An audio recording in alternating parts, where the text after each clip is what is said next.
Have you ever wondered how a frog manages to breathe underwater without gills?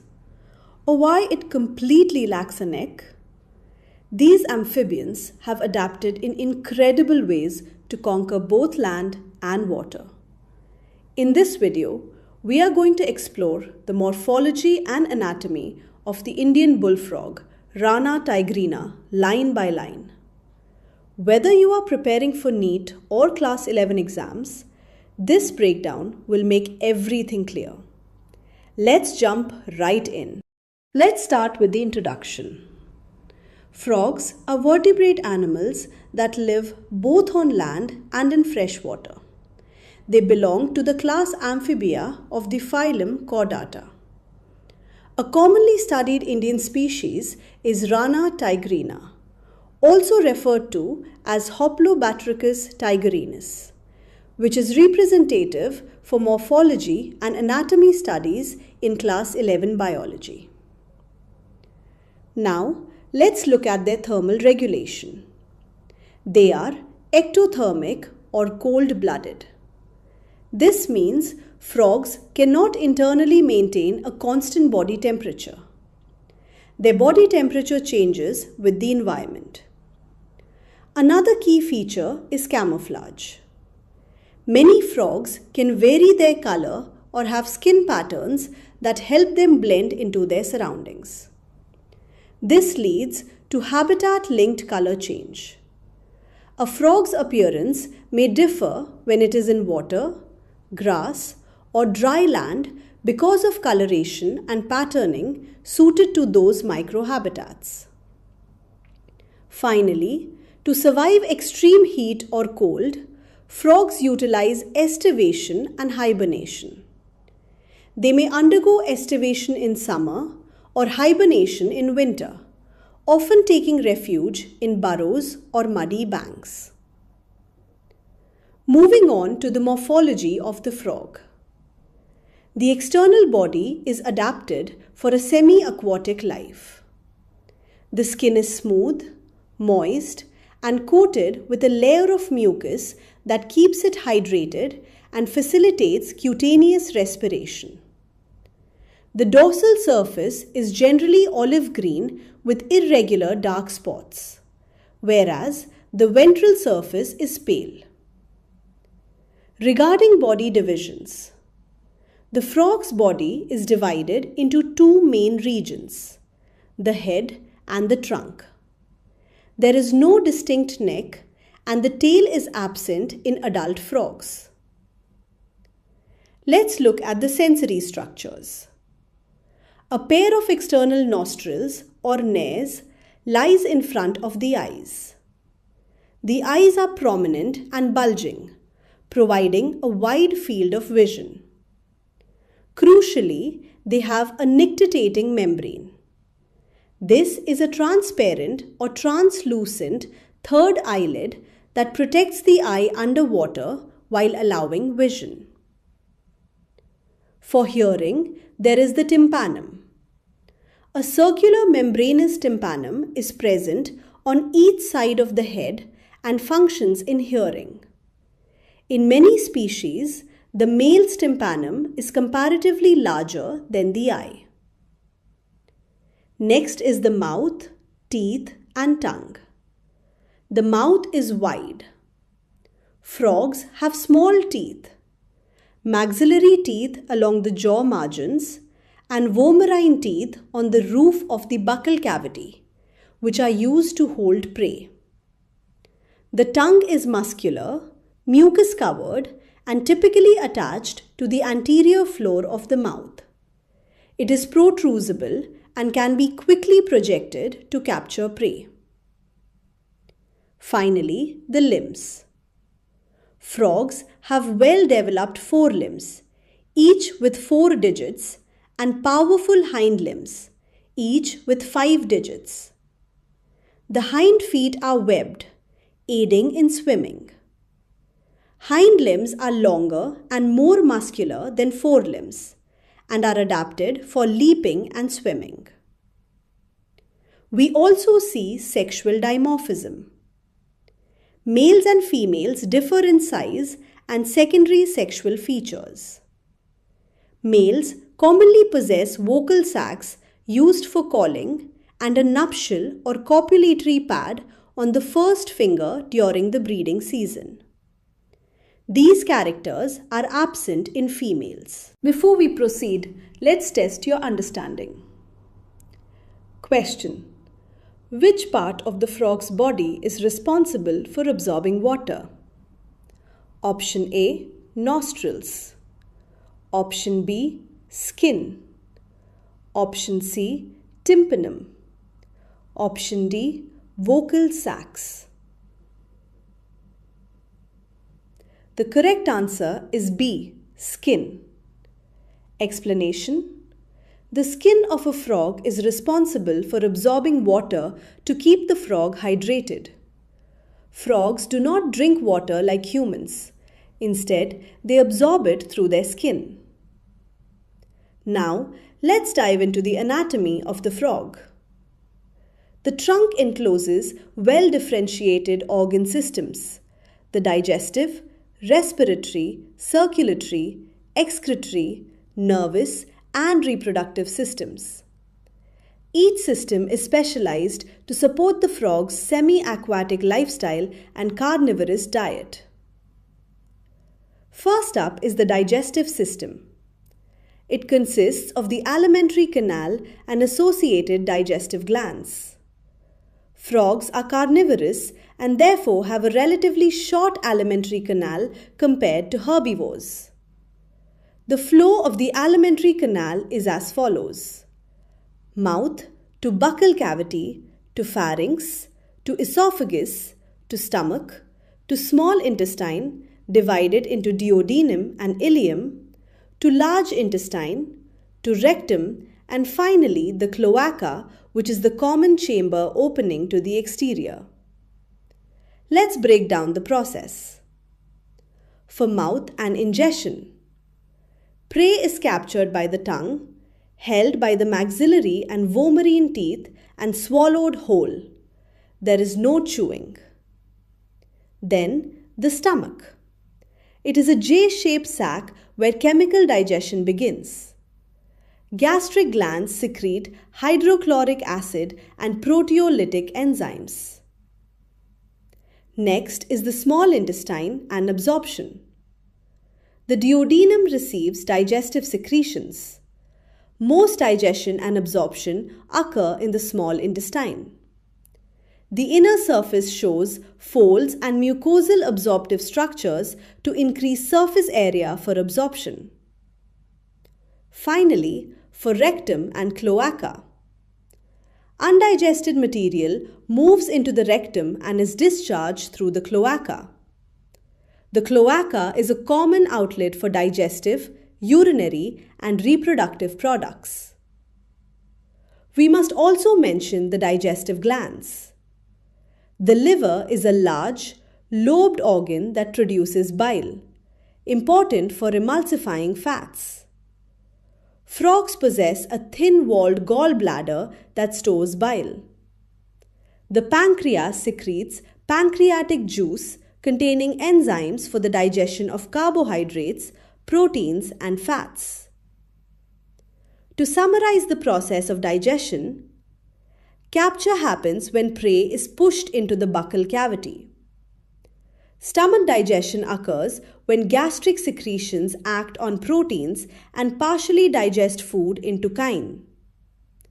In the duodenum, chyme mixes with bile and pancreatic secretions. Bile emulsifies fats while enzymes hydrolyze nutrients. Absorption happens across the intestinal mucosa into blood and lymph. And finally, elimination occurs when waste is compacted in the rectum and expelled via the cloaca. Next is the respiratory system. Frogs respire by three main methods: cutaneous through the skin, buccopharyngeal through the mucous lining of the mouth and pharynx, and pulmonary by lungs. In water, frogs breathe using their skin, a process known as cutaneous respiration. They absorb dissolved oxygen from the water through their skin by diffusion. On land, frogs use their buccal cavity, skin, and lungs to breathe.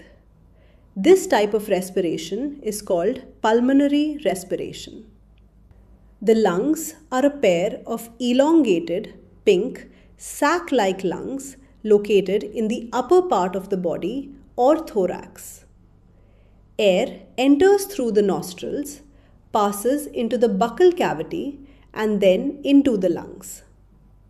During estivation and hibernation, frogs can exchange gases through their skin. Let's take a quick quiz on that section.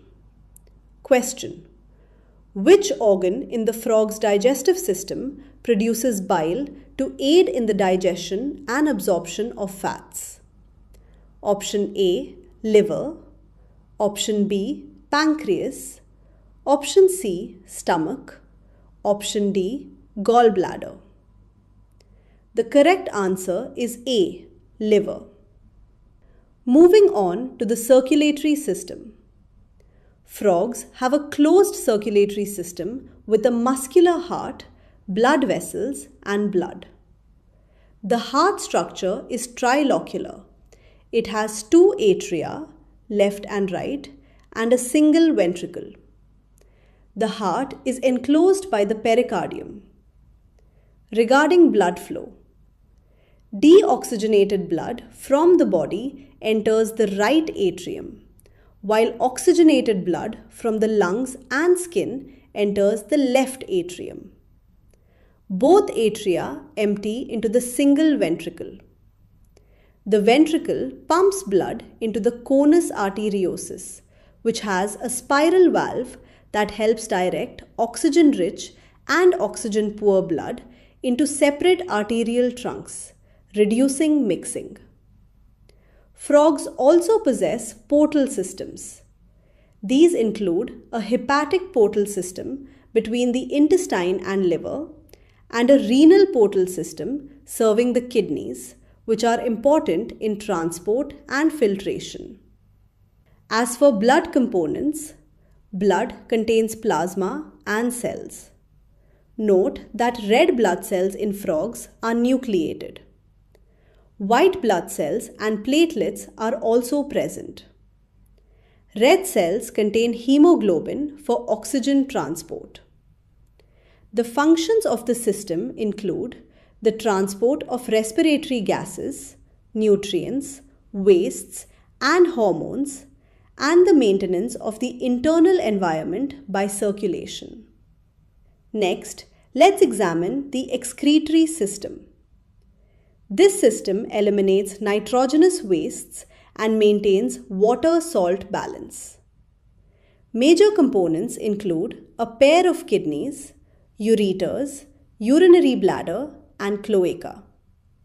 The kidneys are compact, bean-shaped organs situated dorsally near the vertebral column. Each kidney is composed of many functional units called nephrons or uriniferous tubules, which filter blood to form urine. Then we have the ureters and urinary bladder. Ureters transport urine from kidneys. In male frogs, the ureters may function as urinogenital ducts, carrying sperm as well as urine, and open into the cloaca. In females, the oviducts open separately. The urinary bladder is a thin-walled reservoir that opens into the cloaca. The cloaca is a common chamber that receives digestive, urinary, and reproductive discharges and opens to the exterior.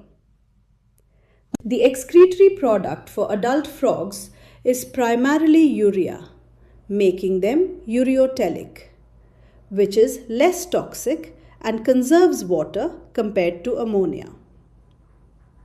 Now, the control and coordination systems. Coordination is carried out by the nervous system for rapid responses and the endocrine system for slower hormonal regulation. The nervous system is composed of the brain, spinal cord, and peripheral nerves. The brain is protected by the cranium and is divided into three major regions. The forebrain, containing olfactory lobes, cerebral hemispheres, and diencephalon. The midbrain, containing optic lobes important in vision, and the hindbrain, consisting of the cerebellum for coordination and medulla oblongata for autonomic control. The medulla continues as the spinal cord, which runs through the vertebral column. Cranial and spinal nerves carry afferent and efferent signals. The endocrine system consists of glands secreting hormones directly into the bloodstream. Major glands include the pituitary, thyroid, parathyroids, thymus, pineal, pancreatic islets, adrenal glands, and gonads. Lastly, the sense organs. These include sensory papillae for touch, taste buds inside the buccal cavity, olfactory epithelium for smell, well-developed eyes with lenses and retina for vision, and the tympanum for hearing and equilibrium, as the external pinna is absent. Here is another question for you. Question: which part of the frog's brain is responsible for higher functions? Option A, midbrain. Option B, forebrain. Option C, hindbrain. Option D, cerebellum. The correct answer is B, forebrain. Let's discuss reproduction. Frog reproduction is typically seasonal and involves external fertilization in water. Adults show distinct male and female reproductive systems. The male reproductive system includes a pair of yellowish ovoid testes situated near the kidneys and attached by a fold of peritoneum called the mesorchium. Sperm are produced in the testes and pass through several vasa efferentia into the kidneys and then enter Bidder's canal, finally reaching the urinogenital duct, which opens into the cloaca. Males possess vocal sacs and nuptial pads during the breeding season. The female reproductive system includes a pair of ovaries located close to the kidneys. Notably, the ovaries are not directly connected to the kidneys. From the ovaries, eggs pass into the coiled oviducts, which open into the cloaca. A mature female may lay a large number of eggs. In many species, a single clutch may contain about 2,500 to 3,000 eggs. Regarding fertilization and development. Fertilization is generally external. Eggs and sperm are released into water where fertilization occurs. Embryos hatch into a larval form called a tadpole, which is aquatic and herbivorous, and undergoes metamorphosis to form the adult frog. This involves the development of limbs and lungs, loss of tail, and a transition to a carnivorous diet. To conclude, let's look at the benefits for mankind. First, natural pest control. Frogs consume large numbers of insects and pests, helping to protect crops and reduce reliance on chemical pesticides. Second, their ecological role. Frogs occupy key positions in food webs as both predators and prey. They are indicators of environmental health because their permeable skin makes them sensitive to pollution. And finally, human consumption and research. In some regions, frog legs are consumed as food. Frogs have also been important model organisms in biological and developmental research.